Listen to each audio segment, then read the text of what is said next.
পূর্বপুরুষের কল্যাণের জন্য সুব্যবস্থা আছে, সহজে করা যায়।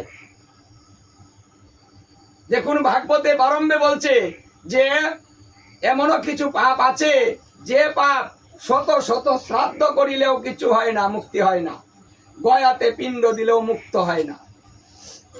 এমনও কিছু পাপ আছে শ্রাদ্ধ করে তার মুক্তি সম্ভব নয়। তাহলে কি করতে হবে? সেই পাপ থেকে মুক্ত হওয়ার জন্য ভাগবত হল সর্বশ্রেষ্ঠ, সেই প্রমাণও আছে। যে কাজ লক্ষ লক্ষ টাকা খরচ করে করতে পারবেন না, সেই কাজ গীতা ভাগবত দিয়ে করতে পারবেন। যদি মৃত ব্যক্তির উদ্দেশ্যে গীতাটাকে পারায়ণ করা হয়, 700 শ্লোক অধ্যয়ন করা হয়, ওটাকে গীতা পারায়ণ বলা হয়।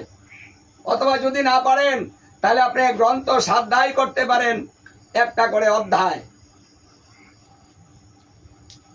যে কোনো ভাবে কারণে সে যত বড় বিপদেই থাকুক না কেন, সেই মৃত ব্যক্তির উদ্দেশ্যে যদি নিবেদন করা হয়, সেখান থেকে মুক্ত হয়ে গোলক বৃন্দাবনবাসী হয়, ভগবত ধামে চলে যায়। সেই ব্যবস্থা করে দেওয়া হয়েছে সহজে। আমাদের কথা চিন্তা করে ভগবান সহজ করলেন, আর আমরা সহজটা নিতেই পারছি না, কঠিনটার মধ্যে ফিরে যেতে চাই। গীতা ভাগবতের একটা শ্লোক 4000 গুদান, এর চেয়ে আর কত সহজ চান? এই জন্য দেখবেন শ্রাদ্ধ যেখানে হয় সেখানে গীতা পাঠ হয়। গীতা পাঠের নিয়ম, ঘরে ঘরে গীতা পাঠের নিয়ম, ঘরে ঘরে গীতা রাখার নিয়ম। এই কারণে, কারণ যে গৃহে গীতা থাকবে, ভাগবত থাকবে, সেই গৃহে বিনা নিমন্ত্রণে ভগবান শ্রীকৃষ্ণ রাধা সহ থাকবে। গৌর হরি বল, তাই গৌর হরি বল। মানে নিমন্ত্রণ ঘরে ঘরে আনতে হবে না, একাই থাকবেন তিনি।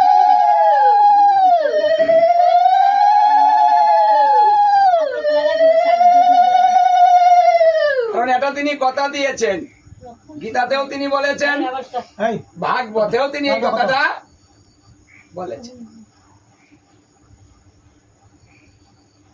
স্বয়ং যেখানে তিনি কথা দিলেন যে জীবের কল্যাণের জন্য আমি ভাগবত রূপে কলিকালে আসব, তিনি তাই এসেছেন। জীবের জ্ঞান দেওয়ার জন্য দাপর যুগে কুরুক্ষেত্রে এই কথাগুলা তিনি বলেছেন। সেই গীতগুলা করেছেন, গীতা শাস্ত্র আমাদের জ্ঞান দিয়েছেন। আমরা কি করব? এত গ্রন্থ পড়ার দরকার নেই, সময় নেই।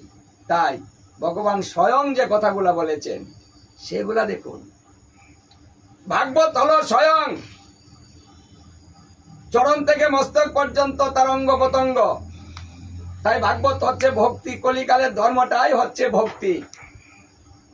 জ্ঞান দিয়ে ধর্ম করতে পারবেন না, এবার ভক্তি দিয়ে করতে হবে।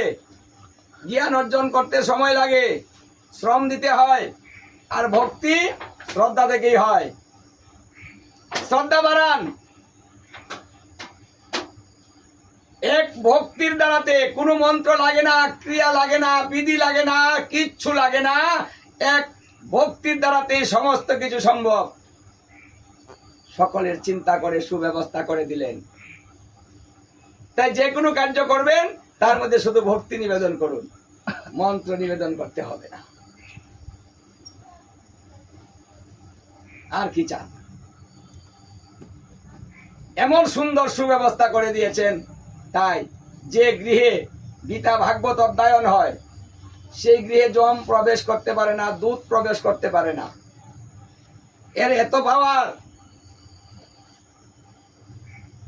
আর এই পাওয়ারটা দিয়েছেন এই জন্য যে জীব কঠিন তপস্যা করে ধর্ম করার মতো সুযোগ ওরা পাবে না, সেই মন ওদের নেই। তাই এমন একটা সহজ ব্যবস্থা করে দিব যেন অতি সহজে জীব মুক্তি লাভ করতে পারে। আমরা সহজটায় যেতেই চাই না।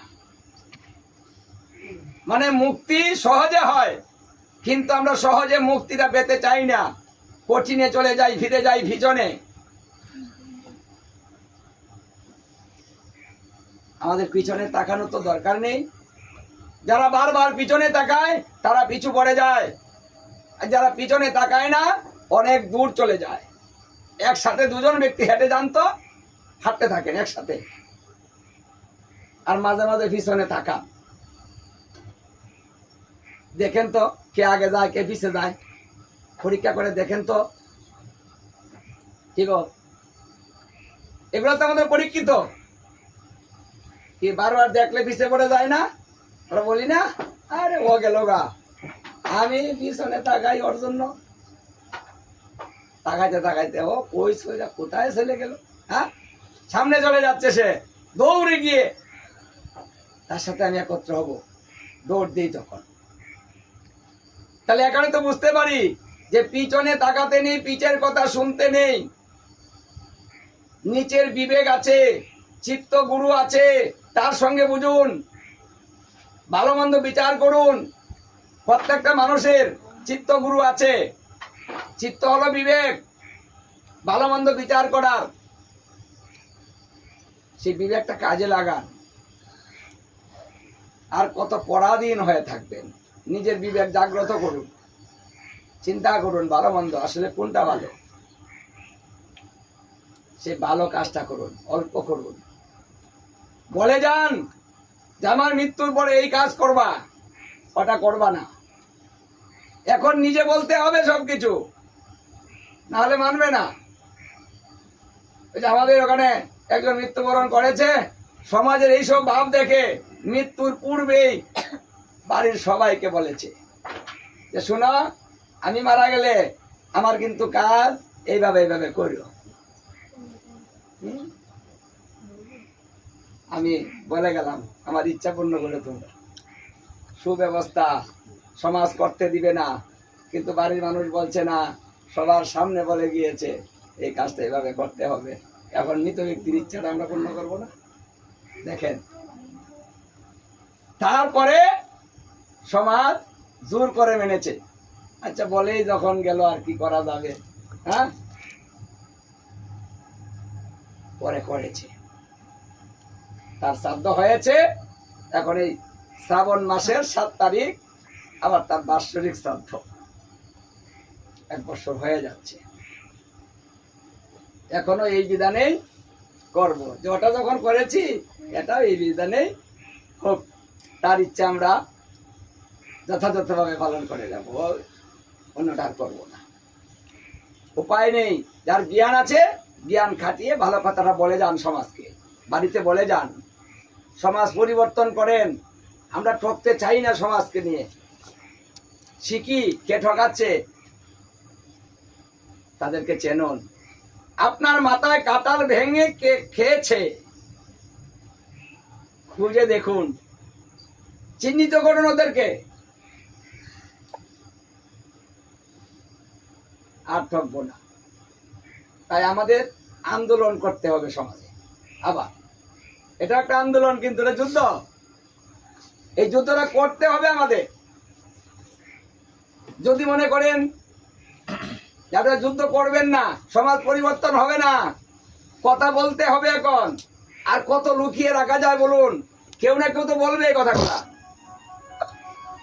কেউ না কেউ কিন্তু আসবে, বহু লোক আসবে বলার জন্য। ওই যে গোপীনাথ দাঁড়িয়েছে না, ইচ্ছা মতো বলে। ওই যে মাঝে মাঝে রাহুল কৃষ্ণ দাস সেও বলে। এইভাবে অনেকে কিন্তু বলা শুরু করেছে। ভালো মন্দ কোনটা সমাজ ডাকুন না। যেসব পণ্ডিতকে এইসব বিধান দেয়, এইসব পণ্ডিতকে ডাকুন, বসুন, আমরা বসে একদিন আলোচনা করি, দেখি।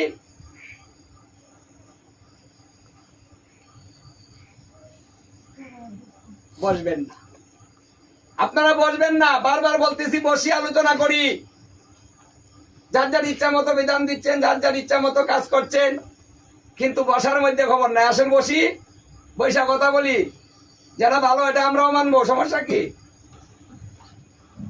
না, বসবে না, দূর থেকে বলে দিবে একটা, আর আপনি সেই কথাই মানলেন। নতুন নতুন গোসাই আর নতুন নতুন সাধু, এরার কথা চলবো। ইস্কন হয়ে গেছে কে? এরা ইস্কন হবো কে? কিছু হলে ইস্কন হয়ে গেছে কে? ইস্কন কি? আমরা ইস্কন হতে যাব কেন?